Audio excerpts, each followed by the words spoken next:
Kung natapos ko ang aking pag-aaral, isit sana'y mayroon na akong dangal.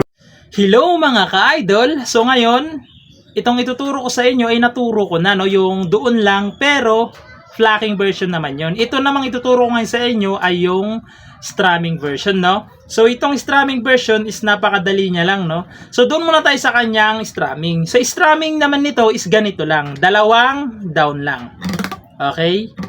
Pag nasa loob naman ng open close parenthesis, ibig sabihin yung strumming nyo doon ay down, down, up, up, down, down. Okay? So ganun lang yung strumming nyo, no? So pag meron namang asterisk ay isang strum down lang. Okay? So, pag may asterisk yung chords. So proceed na tayo doon sa kanyang verse. So yung verse niya dito mga ka-idol is C. Ayan, C. A minor. F major 7. Yung F major 7 ito siya, second string. Third string tsaka fourth string. Ayan. Sunod A7. Tapos D minor, tapos D major 7. Yung D major 7, ito siya, first string, third string, tsaka second string. Ayan, D major 7, tapos G. Pagkatapos niyan, pupunta kayo ng E minor, tapos E7, tapos A7, A minor pala, A minor, tapos A minor over G. Naka A minor pa rin kayo, iipitin nyo lang to sa third fret, tong 6th string. Ayan, ganyan. Yan. Tapos, pupunta kayo ng D7. Yung D7, ito siya, for, second string, first string, tsaka third string. Ayan. Tapos, babalik kayo sa G. Tapos, G7. So, yung G7, ito siya, first string, fifth string, tsaka sixth string. Ayan, G7. So, kakantahan natin yung kanyang verse para mas maintindihan nyo, no? So, sa lahat na ng verse to mga ka-idol, sa buong verse na. So, ganito siya. Ganito siya pag kinantahan. Kung natapos ko ang aking pag-aaral,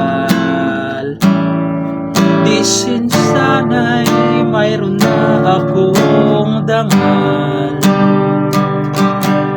na maihaharap sa'yo at maipagyayabang sa panaginip lang kita diriwang.